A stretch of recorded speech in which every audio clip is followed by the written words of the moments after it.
Baik, Assalamualaikum warahmatullahi wabarakatuh. Waalaikumsalam warahmatullahi wabarakatuh.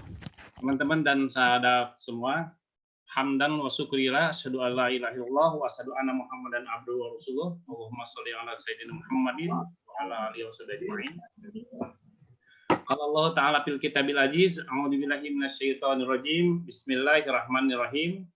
Masalul ladzina yunfikuna amwalahum fi sabilillahi kamathali habbatin ambatat sab'a sanabila fi kulli sumbulatin mi'atu habbah. Wallahu yudha'ifu liman yasha' wallahu wasi'un alim. Shadaqallahul azim. Alhamdulillah, bersyukur kepada Allah, hari ini kita dapat berkumpul di majelis yang mulia ini, sahabat forum. Untuk kelangsungan forum pada hari ini, maka berikut ini review kembali beberapa ketentuan yang sebelumnya sudah disampaikan oleh panitia. Pertama, pada sesi sambutan dan paparan narasumber, host akan memberlakukan mode suara mute untuk seluruh peserta. Diharap jangan mengubah menjadi mode unmute tanpa izin moderator. Dan alhamdulillah ini semuanya sudah mute ya. Kedua, bagi peserta terdaftar akan tetapi belum join hingga pukul 9:10 nanti, kemungkinan tidak bisa lagi masuk karena kami akan mulai berikan kesempatan kepada peserta cadangan. Ketiga, apabila ada yang masuk pada Zoom meeting namun belum terdaftar sebagai peserta, ataupun nama diberikan saat mendaftar berbeda dengan yang muncul di ruang meeting, maka otomatis dikeluarkan oleh host. Maka tolong dipastikan untuk menggunakan nama yang sesuai dengan waktu pendaftaran. Keempat, jika mempunyai ID Zoom atau ID Zoom saat ini berbeda dengan yang didaftarkan, maka saran kami, mohon saat ini sahabat melakukan fungsi rename dengan menulis nama, strip lembaga, strip asal kota, misalnya Nur Pritani, Sulawesi, Makassar, dan hampir pasti. Nah, Nur Pritani laki-laki ya, Mas, Masya Allah. Sahabat, ini akan memudahkan kita dalam interaksi sehingga narasumber pun dapat tahu nama serta latar belakang lembaga yang akan ikut pada kesempatan ini. Selanjutnya, bagi sahabat-sahabat yang ingin menyampaikan saran, kritik, masukan, atau bahkan usulan tema forum selanjutnya, segera hal ini ditunjukkan aja kepada kami, sampaikan melalui free chat atau ke ID Zoom Pinbook Media. Sekali lagi, hanya ke ID Zoom Pinbook Media. Jadi tidak ke chat everyone, karena wall chat utama tersebut nanti akan kita siapkan untuk mengidentifikasi pertanyaan materi dan interaksi lainnya yang berkaitan langsung dengan forum hari ini. Baik teman-teman dan sahabat semua, terakhir saat ini juga forum kita ini sudah tayang live streaming di YouTube dengan akun Pinbook Media. Silakan bagi teman-teman dan sahabat semua yang belum berkesempatan daftar atau hadir bisa menyimak di YouTube streaming. Baiklah, sahabat, mari kita awali forum ini dengan bacaan basmalah bersama-sama. Bismillahirrahmanirrahim. Teman-teman dan sahabat forum yang kami banggakan, bersama kita hadir pada narasumber yang luar biasa, istiqomah dalam mengembangkan gerakan wakaf di Indonesia.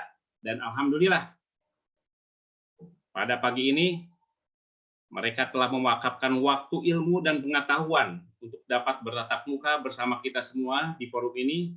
Kami haturkan terima kasih, jazakallahu khairan katsir, atau kesediaannya.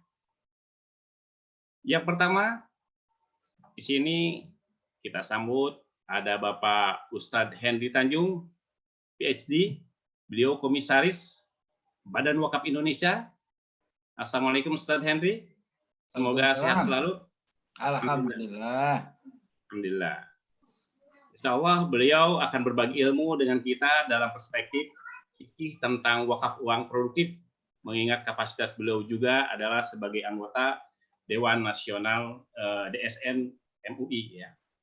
Yang kedua ada Ustadz Insinyur Iwan Agustiawan Fuad MSI sebagai Komisioner Badan Wakaf Indonesia. Insya Allah beliau akan berbagi dengan kita terkait kelembagaan Najir, skema pengelolaan wakaf produktif. Assalamualaikum Ustaz Iwan. Waalaikumsalam warahmatullahi wabarakatuh. Alhamdulillah, jazakallah khair atas kehadiran Ustaz. Terima kasih, sama-sama.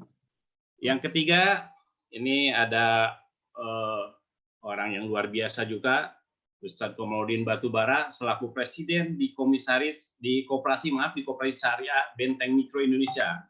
Koperasi terbaik 2019 dalam pengelolaan wakaf. Assalamualaikum. Assalamualaikum warahmatullahi wabarakatuh. Alhamdulillah. Insya Allah beliau akan sharing sukses story ya. Dan kita harus gali pengalaman dari kiat suksesnya tentang retail fundraising, wakaf uang dengan koperasi syariah BMI-nya. Sahabat forum sekalian, perlu kami sampaikan bahwa forum ini terselenggara atas kerjasama antara Pusat Inkubasi Bisnis Usaha Kecil atau PINBUK dengan KNEKS, Komite Nasional Ekonomi dan Keuangan Syariah, yang pada awalnya kita aktif melakukan diskusi maraton sejak awal Maret lalu dengan pelaku KSPPS dan lembaga mikro syariah, dan pada akhirnya kita inisiasi untuk membuat forum-forum yang berkelanjutan yang bertajuk forum mikro, yang bertajuk dengan bisnis mikro syariah ini. Alhamdulillah forum yang kedua. Untuk itu nanti sebagai pembuka kami juga akan meminta Bapak kita Pak Pence Raharjo. Assalamualaikum Pak Pence, sehat selalu ya. Alhamdulillah. Beliau selaku Direktur Eksekutif KNEKS untuk memberikan arahan, penekanan yang luar biasa di dalam membangkitkan ekonomi syariah, serta batasan-batasan di dalam diskusi kita pada pagi hari ini.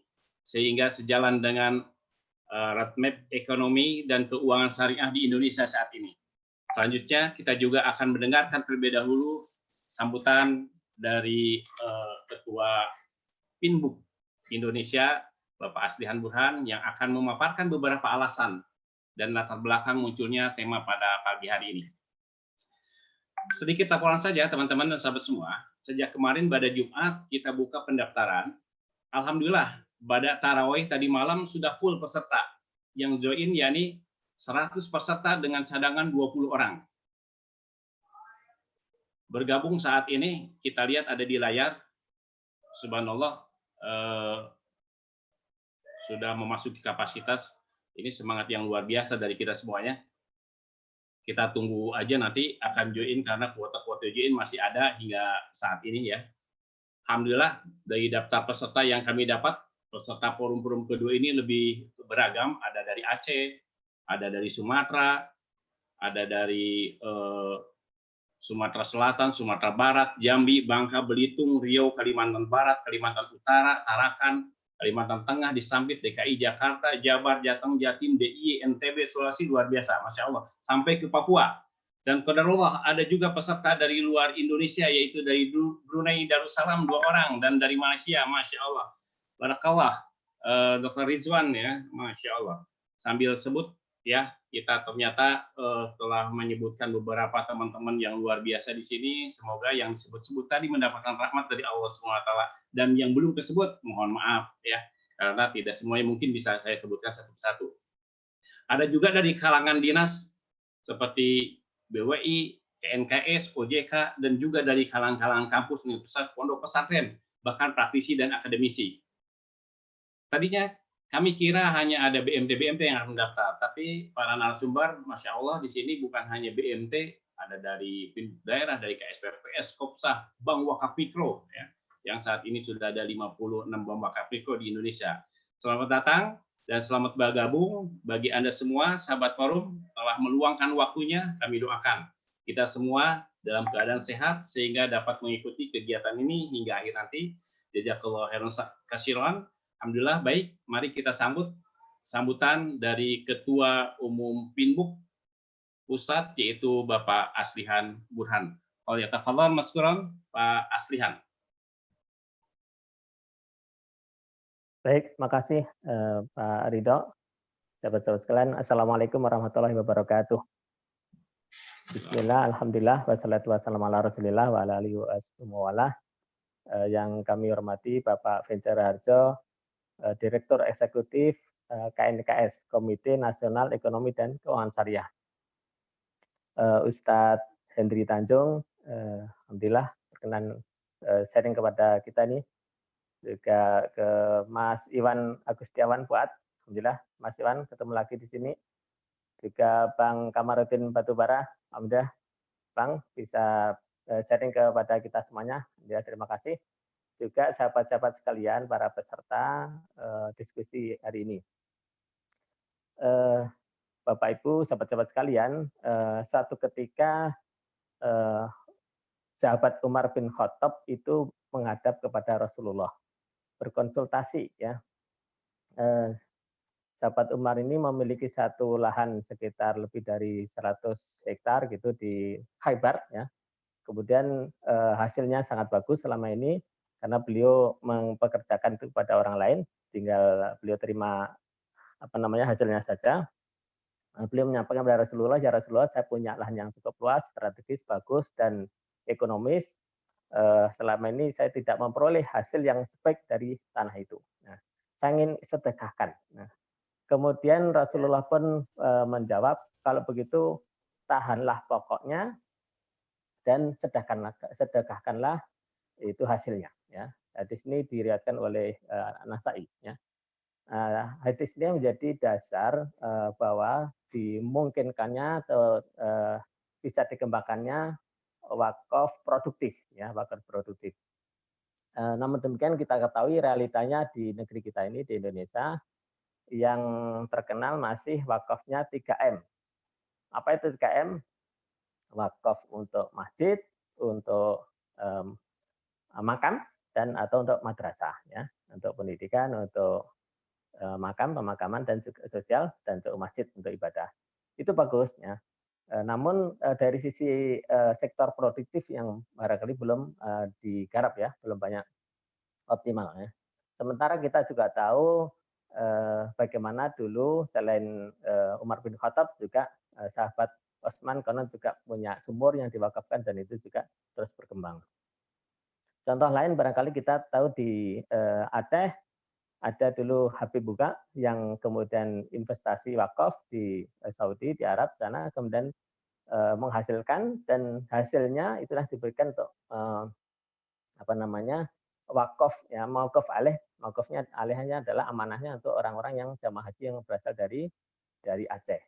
Sehingga dari Baitul Asy atau rumah Aceh itulah kemudian setiap tahun itu bisa memberikan kontribusi atau tambahan santunan kepada jamaah haji Aceh, living cost sekitar 1.500 rial ya, kalau nggak salah ya. Alhamdulillah. Jadi itu contoh-contoh dan saya kira itu banyak contoh lagi. Ada wakafnya mungkin yang produktif juga di Gontor dan seterusnya. Nah, intinya itu masih banyak yang harus digali dan dikembangkan. Nah, konteks hari ini saya kira karena kita masih terbatas ya, dan sementara menurut data dari Kementerian Agama itu potensinya luar biasa. Jadi sekitar 2.000 triliun per tahun yang harusnya bisa dihimpun dari wakafnya orang Indonesia. Ya. Nah itu yang saya kira bisa bersama-sama kita untuk mensosialisasikannya lewat di antaranya melalui media ini.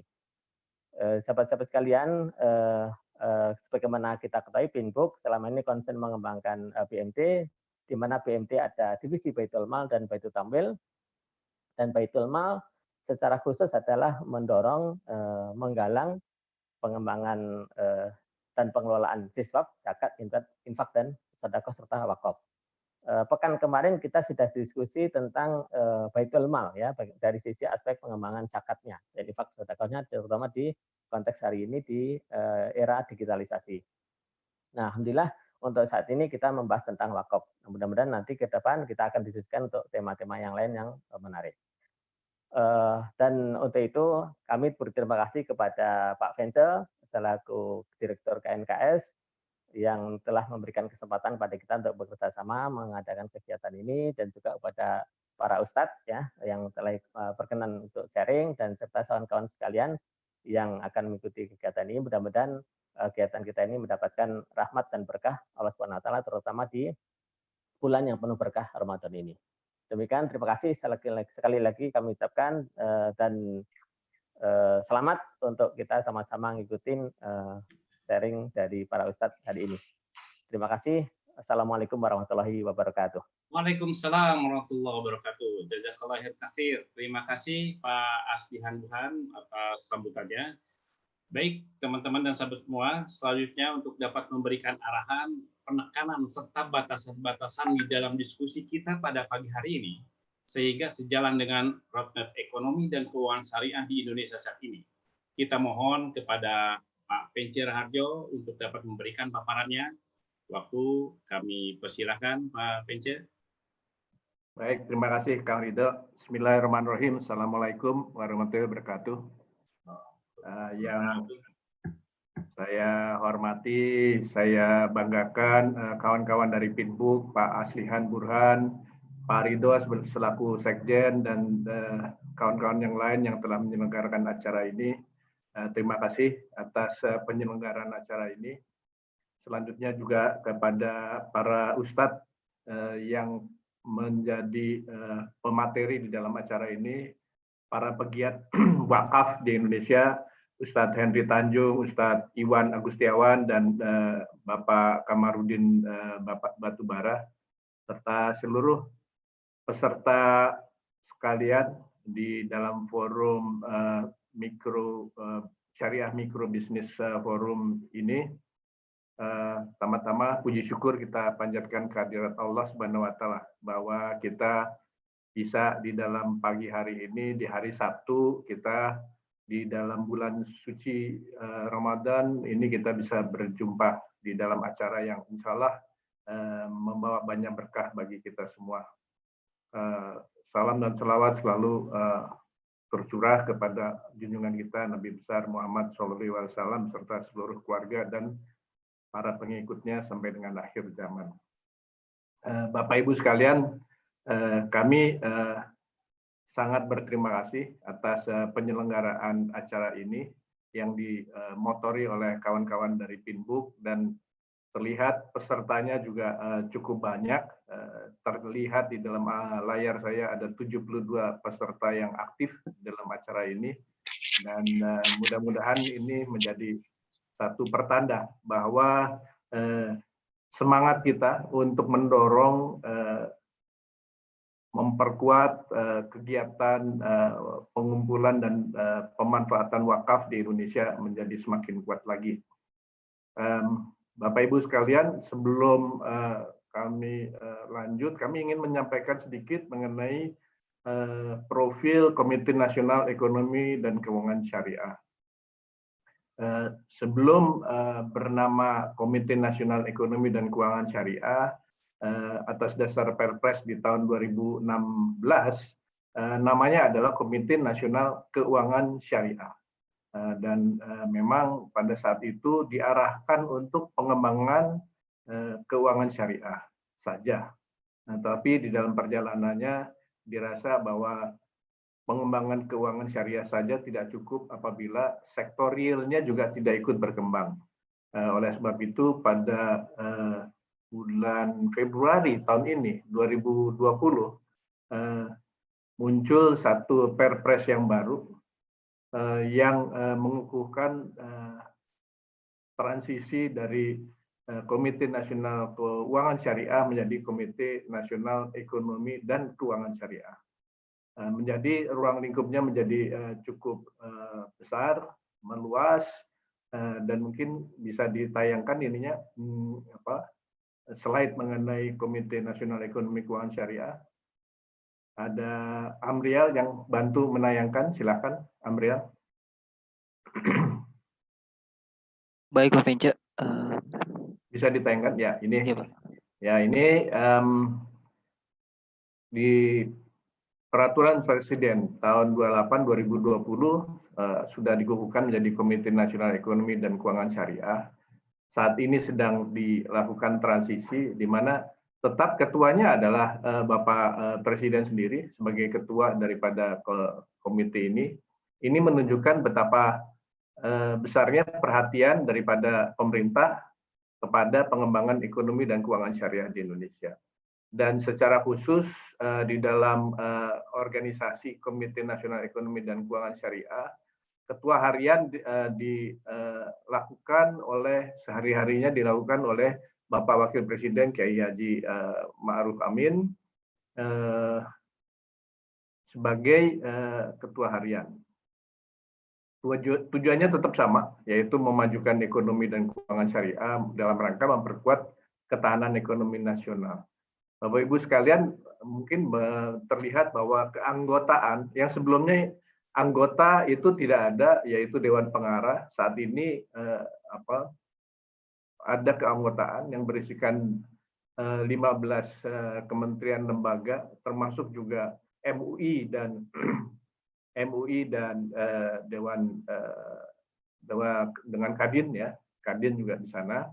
Dan saat ini sekretariatnya dilakukan oleh Ibu Menteri Keuangan di Kementerian Keuangan sebagai sekretaris, dan sekretariatnya ada di dalam Kementerian Keuangan.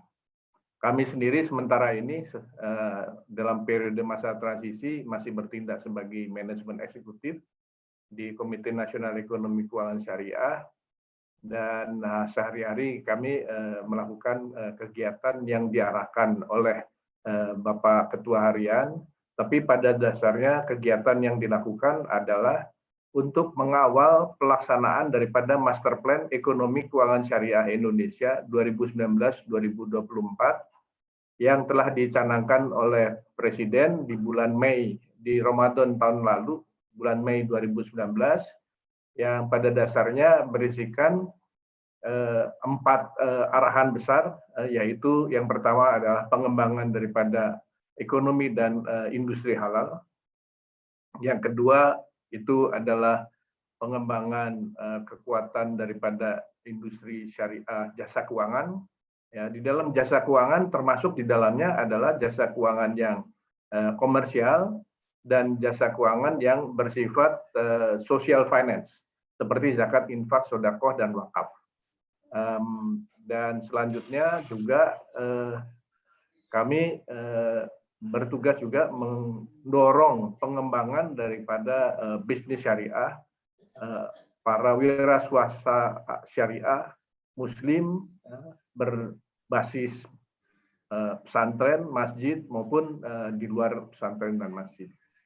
Selanjutnya adalah arahannya adalah mengembangkan ekosistem digital syariah, ekosistem digital syariah. Jadi ekonomi berdasarkan digitalisasi itu juga menjadi bagian daripada pekerjaan pengembangan yang dilakukan oleh Komite Nasional Ekonomi dan Keuangan Syariah. Harapannya di dalam periode 2019 sampai 2024 dilakukan berbagai inisiatif. Ya, saat ini sudah terdeteksi ada 47 inisiatif besar yang harus dilakukan bersama-sama dengan berbagai kementerian lembaga dan termasuk berbagai stakeholders untuk melakukan pengembangannya. Dan itu dilaksanakan secara teratur, terstruktur menuju tahun 2024. Ya, diharapkan di tahun 2024 Indonesia sudah bisa menjadi the global hub daripada ekonomi keuangan syariah di dunia ini. Amin, insya Allah. Selanjutnya, kami ingin menunjukkan di mana letaknya daripada kegiatan social finance atau pengembangan dana sosial syariah di dalam ekosistem pengembangan ekonomi keuangan syariah Indonesia. Mohon ditampilkan ekosistemnya. Nah, di sini di dalam ekosistem yang sedang kita bangun, di sini kita melihat bahwa di sebelah kanan, kalau dari layar saya di sebelah kanan adalah tempat kita melakukan pengumpulan dana atau sumber dana. Di sebelah kiri adalah kelompok yang kita anggap sebagai para pengguna dana atau pemanfaat daripada dana. Kalau kita mulai dari piramida penduduk, di dalam piramida penduduk ini, maka kita bagi di dalam beberapa kelompok. Kelompok yang pertama adalah yang berada di dalam garis kemiskinan. Kelompok yang kedua adalah berada di bawah garis bankability atau belum bankable. Jadi ini adalah kelompok yang sudah di atas garis kemiskinan tetapi masih rentan miskin. Kemudian kelompok yang di atasnya adalah kelompok yang sudah bankable, sudah bisa dilayani oleh BPR syariah, oleh fintech syariah, dan kemudian perbankan syariah, bahkan juga dilayani oleh Islamic Investment Bank ya, untuk kelompok-kelompok yang korporasi dan pasar modal. Nah, coba kalau kita lihat, maka di kelompok yang terbawah, di bawah garis kemiskinan, maka di sini yang ingin dikembangkan, dan memang itu adalah kewajiban kita untuk melakukan pengembangannya, adalah kegiatan yang berkaitan dengan zakat. Yang berkaitan dengan zakat, saat ini kami sedang mengusulkan kegiatan untuk melakukan kegiatan zakat berbasis wilayah. Terutama ini menjadi penting karena kita di dalam masa pandemi ini, kita melihat bahwa para mustahik itu jumlahnya bertambah dengan cukup banyak. Kelompok yang di bawah garis kemiskinan ini jumlahnya cukup banyak. Mungkin di atas pertambahannya di atas 20 juta orang. Sebelum pandemi, diperkirakan jumlah yang ada di bawah garis kemiskinan ini adalah sekitar 9% dari penduduk Indonesia, atau sekitar 25 juta orang. Tapi dengan adanya pandemi ini menjadi sesuatu yang menjadi sangat penting, karena jumlahnya bertambah. Kenapa? Karena kelompok-kelompok yang sebelumnya rentan miskin, bankable, belum bankable tetapi sudah di atas garis kemiskinan, ini banyak yang kemudian jatuh ke dalam kelompok di bawah garis kemiskinan. Nah, ini perkiraan ini jumlahnya sebelum pandemi ini sekitar 50 juta orang, sehingga di bawah ini jumlahnya adalah 75 juta, dan ini mungkin dengan adanya pandemi ini yang bergerak yang ada di bawah garis kemiskinan bertambah 20 juta, mungkin juga 30 juta, dan yang berada di kelompok rentan miskin ini juga bertambah, karena kita melihat betapa peran efek daripada pandemi ini tidak mengenal lagi strata masyarakat. Semuanya terkena, bahkan sampai kepada nasabah-nasabah korporasi di perbankan juga terkena. Sehingga dengan kondisi yang kita hadapi sekarang, maka kelompok yang terbawah ini menjadi kelompok yang menjadi perhatian dari kita semuanya. Kita harapkan menjadi perhatian dari kita semua, karena di sini kita harus semakin kuat bekerja sama untuk memperkuat social safety net di Indonesia. Nah, kalau kita lihat betapa zakat, wakaf itu adalah bagian daripada social safety net Indonesia yang mungkin khas dimiliki oleh negara-negara yang berpenduduk muslim besar. Seharusnya dengan pengelolaan yang diharapkan menjadi lebih baik lagi, negara dengan penduduk muslim yang terbesar di dunia harusnya juga mempunyai social safety net yang kuat untuk membantu pemerintah. Memang saat ini pemerintah sedang membuat social safety net dari 405 triliun rupiah yang diselenggarakan oleh pemerintah untuk menanggulangi akibat daripada pandemi ini. Sekitar 200 triliun itu merupakan bagian daripada social safety net. Akan tetapi Bapak Ibu sekalian, kita juga bisa merasakan, walaupun datanya belum masuk, betapa besaran daripada kebutuhan untuk social safety net ini akan sangat besar. Dan juga di samping jumlahnya akan sangat besar, juga jangka waktunya juga kami perkirakan dia akan berjangka waktu cukup panjang. Yang ketiga juga jangkauannya atau letak geografisnya itu bukan saja di Jakarta atau di kota-kota besar, tetapi juga jangkauannya bisa mencakup seluruh Indonesia. Sehingga dengan besaran kebutuhannya dengan juga jangka waktu persoalannya serta jangkauan daripada persoalan ini, maka menjadi sangat penting untuk kita saat ini bekerja sama, bergandeng tangan untuk melakukan kegiatan yang lebih teratur di dalam rangka melakukan pengumpulan zakat dan juga melakukan pengumpulan wakaf, terutama adalah wakaf tunai. Kalau memang sifatnya sangat mendesak, maka maka zakat ini menjadi sesuatu yang sangat mendesak untuk kita lakukan dalam waktu pendek ini. Akan tetapi kalau kita bisa mempercepat melakukan kegiatan wakaf secara lebih baik, maka ini juga insya Allah akan sangat membantu dalam kita mengurangi ketidakberuntungan daripada saudara-saudara kita akibat daripada pandemi ini. Sehingga ini menjadi sesuatu yang penting. Hari ini kita berjumpa di dalam acara ini. Acara ini menjadi lebih penting lagi karena kita berada di dalam situasi kita sedang menghadapi pandemi ini. Perkiraannya berbagai macam perkiraan mengenai kapan pandemi selesai, kapan kita bisa menanggulangi pandemi. Mungkin lama, mungkin cepat, ya harapan kita tentu cepat, tetapi ini ya kita berdoa supaya cepat, tapi nampaknya ini juga akan berjalan cukup lama. Sehingga ini harus kita segera gerakan. Nah, di dalam kegiatan wakaf, kami terus berkoordinasi dengan Badan Wakaf Indonesia.